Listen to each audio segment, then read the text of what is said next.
Good evening. And the fact is, there are two armies fighting for Russia. One under the command of the standard military. The other, the Wagner Group. This is like Blackwater was one of our forces, except much, much larger. And it's in the command of various oligarchs or what have you. And it's a fighting force, but it's not a very good large-scale fighting force. It gets many of its members from prison. They empty out prisons and they load them into the military, which is good if you want cannon fodder, but not really good if you want to train and discipline people. The appointment of Gerasimov indicates how worried the Russians are about their position. They had never expected the war to go this way.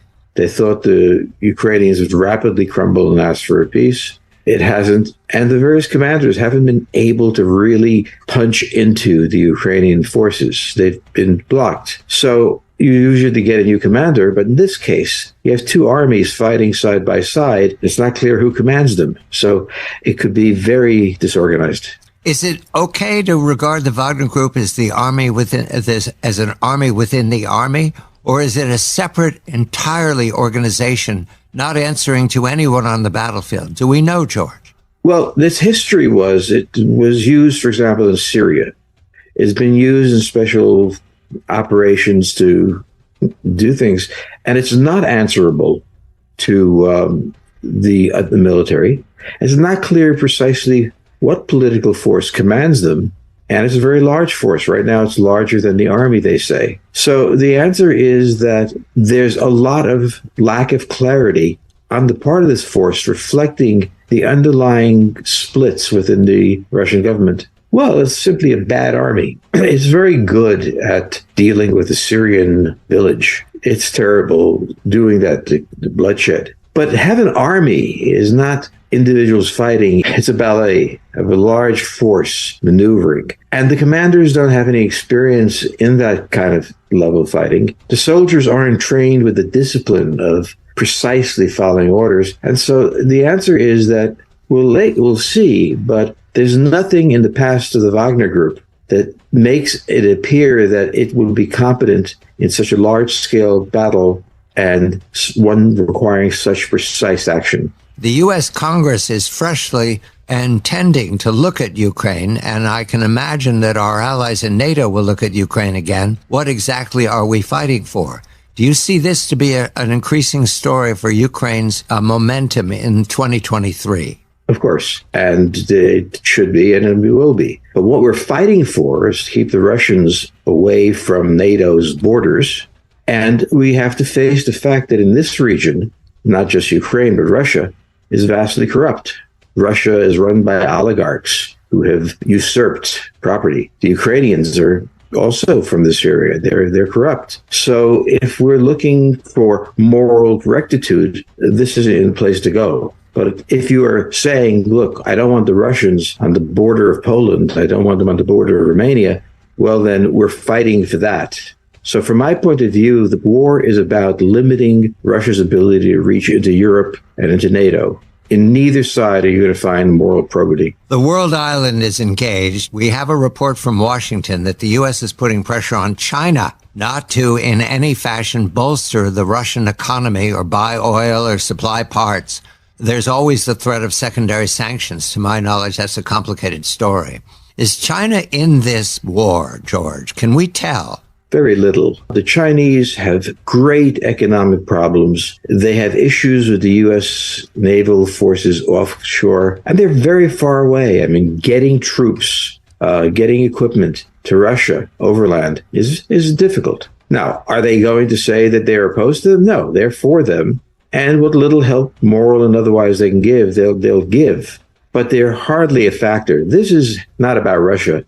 This is about negotiations opening between the United States and China, and this is a way to hammer the Chinese. Perfectly good idea, but I don't think we should look at this as affecting the Ukraine war. Since last we spoke, there's a new player on the chessboard, and that would be Fumio Kishida, the Prime Minister of Japan, leading the dovish wing of the Liberal Democratic Party, I'm told. Does this change the chessboard in Ukraine? Does it change the chessboard in the world island of Eurasia? Does Beijing suddenly become more concerned than it was before? Beijing is certainly concerned. It doesn't affect Ukraine, but the Japanese are the world's third largest economy and perhaps one of the more viable ones. It has not had a military force since World War II because of the terms of the surrender and the constitution they drew up. But they're in a bad neighborhood. It's not just the Chinese. The North Koreans are there. The Russians are sailing ships in the area. They have power equivalent to their economic interests. And so they have decided to go on a different path, which is to say, look, we are the third largest economy in the world. We are a major force in everything else. We're going to have our Navy. And this is, I think, more a signal to North Korea at the moment. But the Chinese are taking it very seriously, too. Prime Minister Kishida has proposed, and I paraphrase, that Ukraine today could be East Asia or Taiwan tomorrow. That is what he's proposed. Do you follow that reasoning, that Beijing will imitate or follow on Ukraine if it is successful? Ukraine is irrelevant to Asia as what it can be. But China poses a problem, but it's going away. China is in a massive economic decline. It has internal tensions. And it has one huge problem, which is if it went to war and the United States defeated it, which is highly likely, this would be disastrous for the regime. For the regime to have all these economic problems and enter a war and not win, well, that's probably the end. So I don't think the Xi or anyone else would risk this because they have very little to gain. And it's one thing to look fierce. It's another thing to take that chance. They're not going to. One more capital, Berlin. These last days, the news out of Berlin has been contradictory, to make an understatement. Is Berlin ready to participate in warfighting generally? I note that the chancellor visited Beijing before he came home to make these twisting, turning decisions about putting his armament into Ukraine. Where is Berlin between Beijing and Moscow?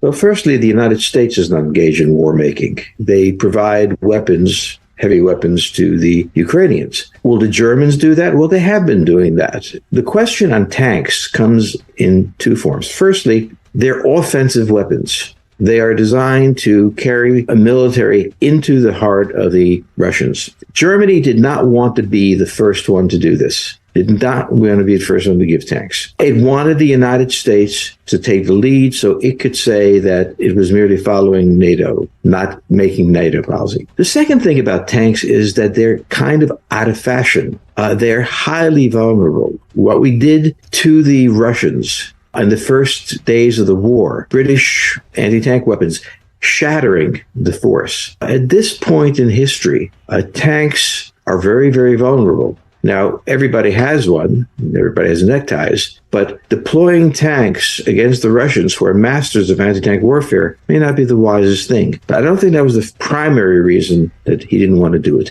He didn't want to be the first to do it. He didn't want to lead. He wanted to have cover. And so the Americans gave him cover, and they went on.